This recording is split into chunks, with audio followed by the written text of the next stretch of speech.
Hello everyone, चलो आज का लेक्चर हम स्टार्ट करते हैं। तो लास्ट हमने देखा था क्विनोलोन्स, हमारा जो एंटीबैक्टीरियल ड्रग्स या एंटीबायोटिक्स का हमारा लेक्चर्स चल रहे थे, उसमें हम उसी सीक्वेंस में हम क्विनोलोन्स देख रहे थे।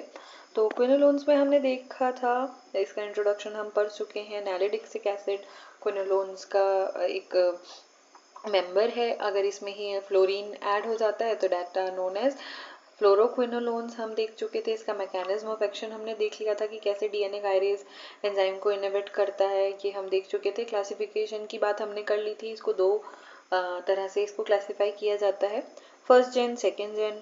फर्स्ट जनरेशन उसमें क्या क्या आते हैं? नॉरफ्लॉक्सेसिन, सिप्रोफ्लॉक्सेसिन, ओफ्लॉक्सेसिन, पी फ्लॉक्सेसिन। ठीक है। सेकेंड जनरेशन में क्या क्या आती हैं? तो सेकेंड जनरेशन में लीवोफ्लॉक्सेसिन, मॉक्सीफ्लॉक्सेसिन, ठीक है, और जेमीफ्लॉक्स, प्रूली फ्लॉक्सेसिन, लोमेफ्लॉक्सेसिन, स्पारफ्लॉक्सेसिन। देखो, कई बार हम ऐसा होता है कि भूल जाते हैं फ्लोरोक्विनोलोन्स में कौन सी एंटीबायोटिक्स आती हैं। एजिथ्रोमाइसिन आती है, क्विनोलोन्स आते हैं, माइसिन्स आते हैं, या पेनिसिलिन आते हैं, कौन से आते हैं? कई बहुत बार कंफ्यूजन होता है ना। तो इसको याद रखेंगे, एफ से फ्लोरोक्विनोलोन्स, एफ से याद रखेंगे फ्लॉक्सेसिन,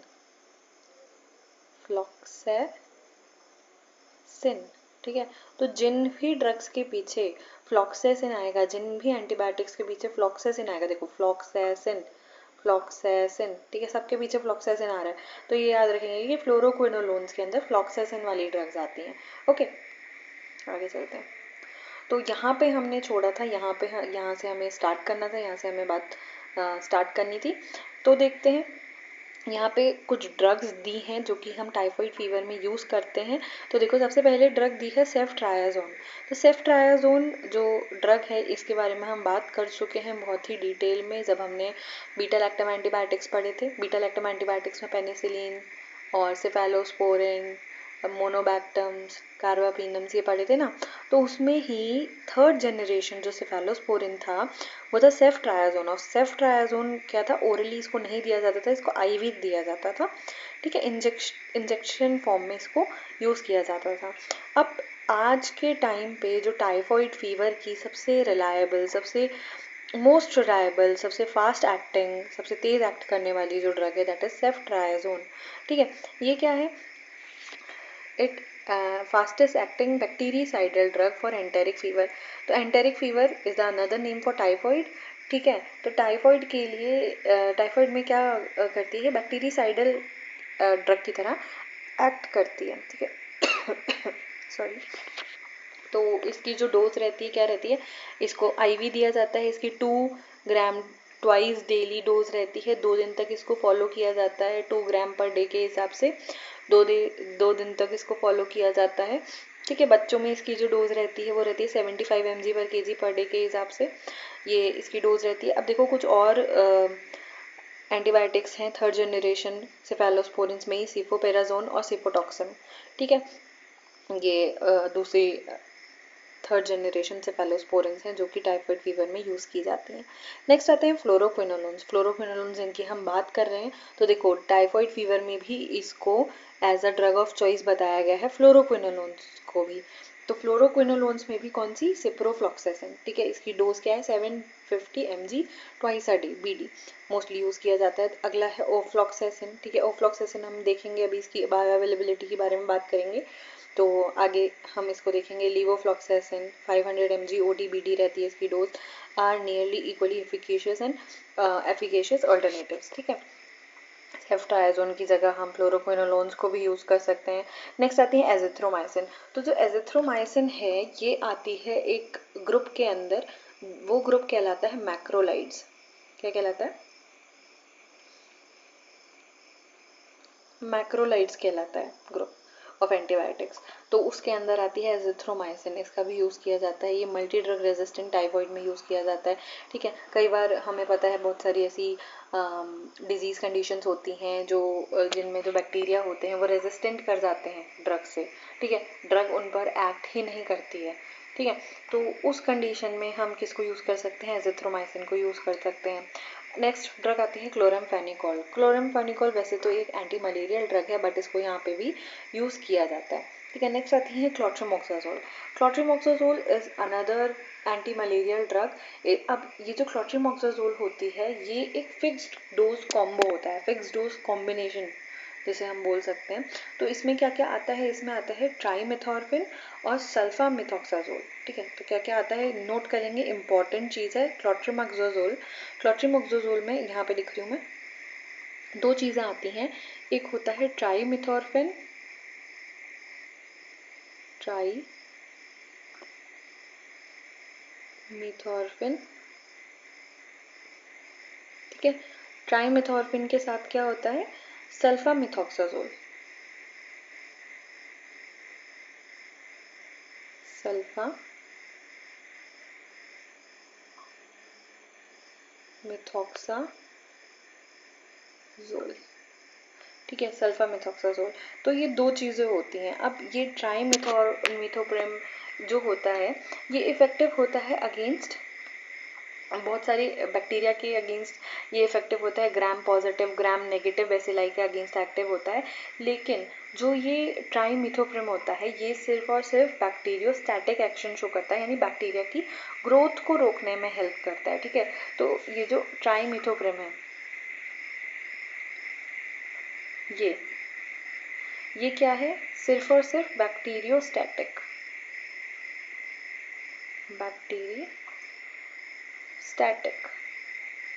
यानी बैक्टीरिया की ग्रोथ को रोकने का काम करता है सिर्फ और सिर्फ। जबकि अगर इसको हम सल्फामेथॉक्साजोल के साथ ऐड कर देते हैं तो ये एक्ट करता है एज अ बैक्टीरिसाइडल ड्रग, ठीक है, बैक्टीरिया को किल करने में हेल्प करता है। तो ये जो ट्राइमिथोप्रिम और सल्फामेथॉक्साजोल का जो कॉम्बिनेशन है दैट इज नोन एज क्लोट्रिमोक्साजोल, इसको भी हम कहाँ यूज़ करते हैं, टाइफाइड फीवर में इनको भी यूज़ किया जाता है। तो हमने ड्रग्स देख ली। मेन मोटिव ये था आपको फ्लोरोक्विनोलोन्स के बारे में बताना कि फ्लोरोक्विनोलोन्स भी यहाँ पे यूज़ की जाती हैं टाइफाइड फीवर में, ठीक है। तो हमने ये बात कर ली। अब सबसे पहले बात करते हैं सिप्रोफ्लॉक्सासिन, ठीक है। फ्लोरोक्विनोलोन्स हम पढ़ रहे थे, फ्लोरोक्विनोलोन्स में जो हमने जनरेशन्स देखी, फर्स्ट जनरेशन सेकेंड जनरेशन, तो फर्स्ट जनरेशन फ्लोरोक्विनोलोन्स में क्या आती है, सिप्रोफ्लॉक्सासिन आती है, ठीक है। अब ये क्या है, फर्स्ट जनरेशन की है, ये एक प्रोटोटाइप ड्रग भी है, ठीक है, प्रोटोटाइप। अब मैं ये चीज़ बार बार रिपीट नहीं करूँगी, आप लोगों को बहुत बार बता चुकी हूँ what is prototype and what is pro drug, दो इम्पॉर्टेंट नाम आते हैं। तो ये क्या है, ciprofloxacin is a prototype drug, ठीक है, प्रोटोटाइप ड्रग है। अब इसको मोस्ट कॉमनली यूज़ किया जाता है फ्लोरोक्विनोलोन्स में से। इसकी जो बायो अवेलेबिलिटी होती है, देखो जो मैं एक्स्ट्रा पॉइंट्स बताती हूँ यहाँ पे लिखे नहीं हुए हैं पीपीटी में, आप लोग इसको साथ साथ लिखते जाया करिए, ठीक है। तो सब चीज़ पॉसिबल नहीं है ना पीपीटी में लिखना, और देखो पीपीटी तो सबके पास चली जाती है, क्लास जो बच्चा ले रहा है उसको बेनिफिट होना चाहिए, ठीक है। तो ये चीज़ नोट करेंगे, जो इसकी बायो अवेलेबिलिटी होती है दैट इज़ 60 to 70% इसकी बायो अवेलेबिलिटी रहती है।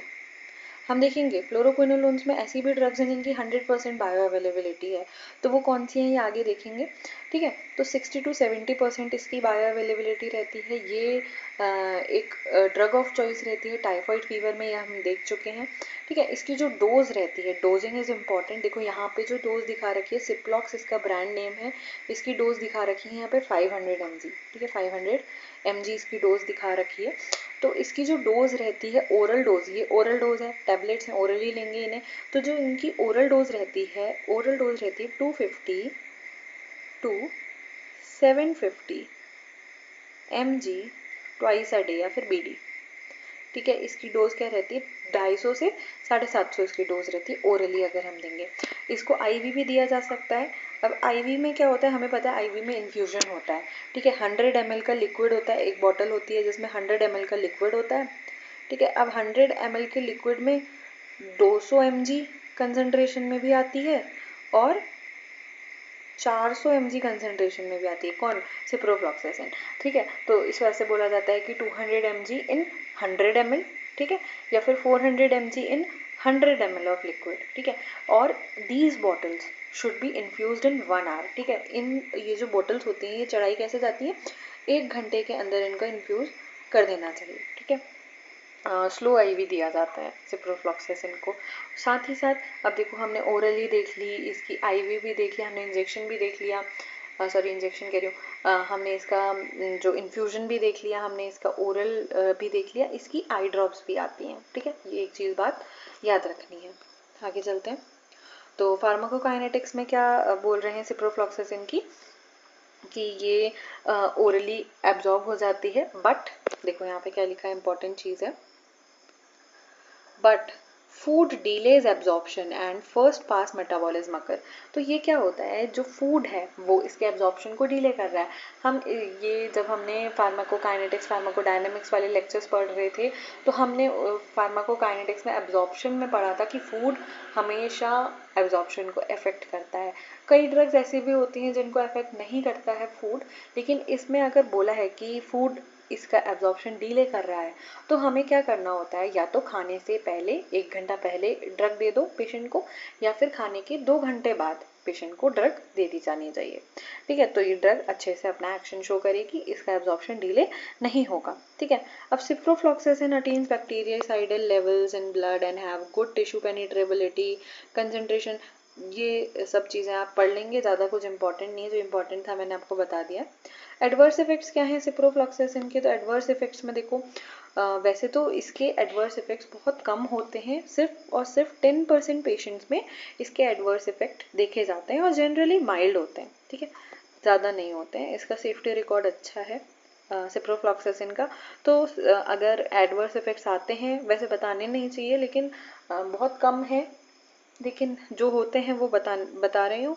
कौन कौन से हैं, गैस्ट्रो इंटेस्टिनल में क्या क्या आते हैं, नोजिया हो गया, वॉमिटिंग, बैड टेस्ट, एनोरेक्सिया, जो जनरली देखा जाता है बहुत सी मेजर ड्रग्स में। मोस्ट ऑफ द ड्रग्स में हम जो एडवर्स इफेक्ट्स देखते हैं, नोजिया वॉमिटिंग होगा, एनोरेक्सिया होगा। ठीक है, कई बार पेशेंट बताता है कि गैस बन रही है, तो ये चीज़ें हो सकती हैं। सीएनएस में क्या हो सकता है, डिजीनेस, हेडेक, रेस्टलेसनेस, एंजाइटी, ये चीज़ें हो सकती हैं। हाइपर सेंसिटिविटी रिएक्शन हो सकती है, रैशेस, प्लूराइटिस, फोटो सेंसिटिविटी, अर्टिकेरिया हो सकता है। ठीक है, टेंडनाइटिस हो सकता है, टेंडन रप्चर हो सकता है। एक ये इम्पॉर्टेंट पॉइंट कि ciprofloxacin and other fluoroquinolones are contraindicated in pregnancy. तो इसको प्रेगनेंसी में नहीं दिया जाता है। ठीक है, क्यों नहीं दिया जाता है, इसका जो इफेक्ट होता है वो टेराटोजेनिक इफेक्ट होता है। ठीक है, इस वजह से इनको प्रेगनेंसी में नहीं दिया जाता है सिप्रोफ्लॉक्सासिन को। तो ये बात हमने देख ली। आगे चलते हैं। अब देखो 6 कॉमन साइड इफेक्ट्स बता रखे हैं, nausea, vomiting, diarrhoea, stomach pain और डिस्कम्फर्ट, रैशेज और इचिंग, हेडेक और डिजीनेस। ठीक है, अब बात करते हैं नेक्स्ट नॉरफ्लॉक्सासिन की। तो जो नॉरफ्लॉक्सासिन होती है ना, इसकी जो बायो अवेलेबिलिटी है ये सिप्रोफ्लॉक्सासिन से थोड़ी कम होती है। ठीक है, कितनी होती है, इसकी जो बायो अवेलेबिलिटी है, नोट करते जाएंगे साथ साथ, 40 to 50% इसकी बायो अवेलेबिलिटी होती है। ठीक है, और इसको कहाँ कहाँ यूज़ किया जाता है, इसको यूटीआई में मोस्ट कॉमनली यूज़ किया जाता है। इसको देखो यूटीआई में यूज़ किया जाता है, इसको ट्रैवलर्स डायरिया में यूज़ किया जाता है। ट्रैवलर्स डायरिया,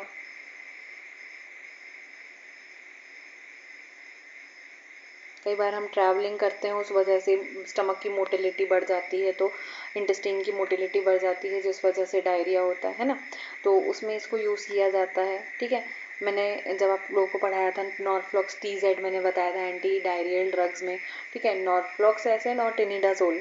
ठीक है, ये हमने पढ़ा था, एंटी एमीबिक भी ऐड कर देते हैं। साथ ही साथ इसको प्रोस्टेटाइटिस में भी यूज़ किया जाता है। ठीक है, प्रोस्टेट ग्लैंड के इन्फ्लेमेशन में। इसकी डोज क्या रहती है, जो डोज यहाँ पे लिखी हुई है उसमें ही दिया जाता है, 400 mg इसकी डोज रहती है। और कैसे देते हैं इसको, BD, ट्वाइस अ डे इसको दिया जाता है। आगे चलते हैं, नेक्स्ट आती है ऑफ्लॉक्सासिन। तो जो मैं बात कर रही थी कि it is considered good for gram positive bacteria as well as some anaerobic bacteria.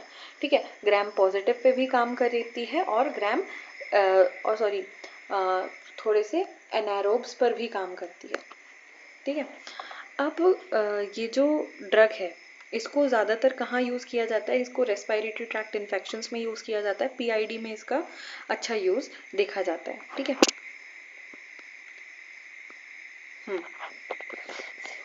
तो मैंने बताया देखो the fluoroquinolone in somewhat less active than ciprofloxacin against gram negative. मैंने बताया था सिप्रोफ्लॉक्सासिन ग्राम नेगेटिव बैक्टीरिया पर भी अच्छा एक्ट करती है, ग्राम पॉजिटिव पर भी एक्ट करती है, लेकिन ऑफ्लॉक्सासिन जो है ये ग्राम नेगेटिव पर उतना अच्छा एक्ट नहीं करती है। इसका एक्शन कहाँ देखा जाता है? It is good against gram positive as well as some anaerobes. ठीक है, कुछ एनारोब्स पर भी काम करती है। और इसको कहाँ कहाँ दिया जाता है? इसको RTI is not right to information, it is respiratory tract infections. Okay, RTI में यूज किया जाता है, पीआईडी में यूज किया जाता है। पीआईडी क्या है? PID is nothing but pelvic inflammatory diseases. ठीक है, तो पीआईडी में भी बहुत सारे, वैसे तो बहुत सारे बैक्टीरियाज का रोल होता है। ठीक है, जो पेल्विक इन्फ्लेमेटरी डिजीजेज होते हैं, पेल्विक इन्फ्लेमेटरी डिजीज होता है उसमें बहुत सारे बैक्टीरिया का रोल होता है, ग्राम पॉजिटिव का भी रोल होता है, ग्राम नेगेटिव का भी रोल होता है, तो उसमें भी हम ऑफ्लॉक्सासिन को यूज करते हैं। अब जो ये ड्रग है ये ओरली अच्छे से एब्जॉर्ब हो जाती है। इसकी जो बायो अवेलेबिलिटी होती है, इसकी बायो अवेलेबिलिटी नोट करेंगे, इट इज मोर देन 95%। ठीक है, इसकी जो बायो अवेलेबिलिटी है 95% से ज़्यादा होती है। अब एक और इम्पॉर्टेंट चीज़, ये जो ड्रग है it can cross blood brain barrier. ठीक है, ये जो ड्रग है ये ब्लड ब्रेन बैरियर को क्रॉस कर जाती है। अब देखो ब्लड ब्रेन बैरियर को क्रॉस करने से क्या फ़ायदा है? अब कोई भी अगर हम ब्रेन में पैथोलॉजी देखते हैं, जैसे कि एंसेफेलोपैथी हो गया या फिर मेनिंजाइटिस हो गया, अब इन चीज़ों में जो एंटीबायोटिक अगर हमें यूज़ करने हैं तो उनको पहले तो ब्लड ब्रेन बैरियर को क्रॉस करके जाना ज़रूरी है। अगर नहीं कर पाएगी तो वह एक्ट भी नहीं कर पाएगी, है ना। तो जो भी एंटीबायोटिक्स ब्लड ब्रेन बैरियर को क्रॉस कर पाती हैं उन्हीं को ब्रेन के पैथोलॉजी में यूज़ किया जाता है, जैसे कि मेनिंजाइटिस में, जैसे कि एंसेफेलोपैथीज में, जैसे हमने पढ़ा था हेपेटिक एंसेफेलोपैथी हो जाती है कई बार। तो उन कंडीशंस में हम वो एंटीबायोटिक्स यूज़ करते हैं जो क्रॉस कर जाती हैं ब्लड ब्रेन बैरियर को। तो ये एक क्वेश्चन रहता है कई बार एग्जामिनर्स का कि ऐसी कौन सी एंटीबायोटिक है जो हम यूज़ करते हैं मेनिंजाइटिस में, जो हम यूज़ करते हैं एंसेफेलोपैथीज में, और या फिर ऐसा भी पूछ सकते हैं कि कौन सी ऐसी एंटीबायोटिक्स हैं जो ब्लड ब्रेन बैरियर को क्रॉस कर जाती हैं। तो इसमें मेन इंपॉर्टेंट एक एंटीबायोटिक आती है ऑफ्लॉक्सासिन। ठीक है, तो ये याद रखेंगे। इसकी जो डोज रहती है, देखो यहाँ पे 200 mg दिखा रखी है, तो ये इसकी जो डोज रहती है वो 200 से 400 mg रहती है। कितनी रहती है? 200 mg से 400 mg पर डे। ठीक है, पर डे के हिसाब से रहती है। और इसका जो आईवी इन्फ्यूजन आता है वो आता है 200 mg इन 100 ml, जो इसका आईवी इन्फ्यूजन आता है। इसकी आई ड्रॉप्स भी देखी जाती हैं। नेक्स्ट, अब यहाँ पे देखो मैंने यही दिखा रखा है, ये जो हमने anti amoebic anti diarrhoeal drugs पढ़ी थी, तो उसमें देखो नॉर्फ्लॉक्स टीजेड, इसमें नॉर्फ्लॉक्सासिन क्या है, तो जो हम पढ़ रहे हैं दैट इज अ फ्लोरोक्विनोलोन। एंटीनिडाजोल क्या है? ये एंटी एमीबिक हमने पढ़े थे, एजोल्स पढ़े थे ना, तो नॉर्फ्लॉक्स टीजेड दी जाती है। ठीक है, अब देखो अगर यहाँ पे दिख रहा हो तो यहाँ पे ओफ्लॉक्स ओजेड दिखा रखा है, इसमें क्या है? ऑर्निडाजोल है और ओफ्लॉक्सासिन है। तो इसमें क्या है? ऑर्निडाजोल की जो वैल्यू है इसमें दे रखी है 500 mg। ठीक है, और ओफ्लॉक्सासिन की वैल्यू दे रखी है 200 mg। हमने देखा अभी इसकी डोज कितनी रहती है, इसकी डोज रहती है 200 to 400 mg, तो ये कभी भी इसको एक्सीड नहीं करेगी। ठीक है, आगे चलते हैं। अब बात करते हैं लीवोफ्लॉक्सासिन की। अब देखो यहाँ पे एक चीज ध्यान दो, ओफ्लॉक्सासिन आ रहा है नहीं आ रहा है? ओफ्लॉक्सासिन, तो इसी से याद रखेंगे जो लीवोफ्लॉक्सासिन है तो ये क्या है? ये ओफ्लॉक्सासिन का ही लीवो आइसोमर है। जैसे हम केमिस्ट्री में पढ़ते थे ना लीवो रोटेशन, डेक्स्ट्रो रोटेशन, तो उसी तरह से ये एक आइसोमर है जो कि लीवो आइसोमर कहलाता है ओफ्लॉक्सासिन का। अब ये जो ड्रग है इसकी बायो अवेलेबिलिटी होती है 100%। ठीक है, इसकी बायो अवेलेबिलिटी कितनी है 100%। हमने पहले सिप्रोफ्लॉक्सासिन की बायो अवेलेबिलिटी देखी 60 to 70%, नॉरफ्लॉक्सासिन की देखी 40 to 50%, थोड़ी कम हो गई। ओफ्लॉक्सासिन की देखी मोर देन 95%। अब लीवोफ्लॉक्सासिन आया है, इसकी बायो अवेलेबिलिटी 100% होती है। ठीक है, इसको कहाँ कहाँ यूज़ किया जाता है, इसको यूटीआई में यूज़ करते हैं, इसको आरटीआई में यूज़ करते हैं। क्या है आरटीआई, रेस्पिरेटरी ट्रैक्ट इन्फेक्शन। इसको स्किन इन्फेक्शंस में यूज़ करा जाता है, इसको सॉफ्ट टिश्यू इन्फेक्शन में यूज़ किया जाता है, इसको कम्युनिटी एक्वायर्ड निमोनिया में यूज़ किया जाता है। ठीक है, अब इसकी डोज क्या रहती है, डोज यहाँ पे दिखा रखी है, इसकी डोज रहती है 500 mg OD, दिन में एक बार दिया जाता है इसको। ठीक है, और इन्फ्यूजन कितना आता है, यही 500 mg प्लस 100 ml इन्फ्यूजन के फॉर्म में इसको दिया जाता है आईवी रूट से। ठीक है, अब नेक्स्ट आते हैं, तो नेक्स्ट क्या दिखा रखा है, प्रूलीफ्लॉक्सासिन। ठीक है, प्रूलीफ्लॉक्सासिन, अब ये क्या है, ये एक प्रोड्रग है। अब किसकी प्रोड्रग है, तो ये है newer second generation fluoroquinolone is a prodrug of ulifloxacin. ठीक है, तो प्रूलीफ्लॉक्सासिन बॉडी में जाके कन्वर्ट हो जाती है यूलीफ्लॉक्सासिन में। ठीक है, ये एक ब्रॉड स्पेक्ट्रम एंटीबैक्टीरियल ड्रग है। काम कैसे करती है, both gram positive as well as gram negative bacteria के अगेंस्ट काम करती है। ठीक है, तो यहाँ पे दिखा रखा है ये चीज़ें। इसकी जो डोज आती है 600 mg आती है।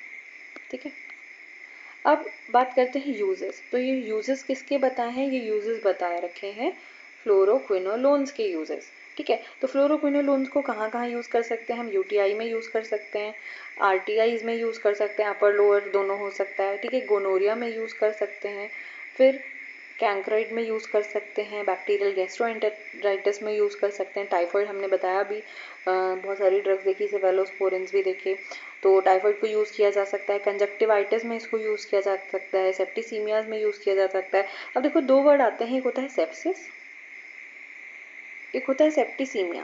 तो देखो सेप्सिस इज जनरली इन्फेक्शन, अगर इन्फेक्शन जो हमारी बॉडी में होता है, अब ये इन्फेक्शन अगर ब्लड में चला जाए, ठीक है, तो इसे कहा जाता है सेप्टिसीमिया। ठीक है, अब मेनिंजाइटिस, देखो मैंने बताया था ऑफ्लॉक्सासिन का बीबीबी ब्लड ब्रेन बैरियर को क्रॉस कर जा रहा है, तो हम इसे यूज़ कर रहे हैं मेनिंजाइटिस में।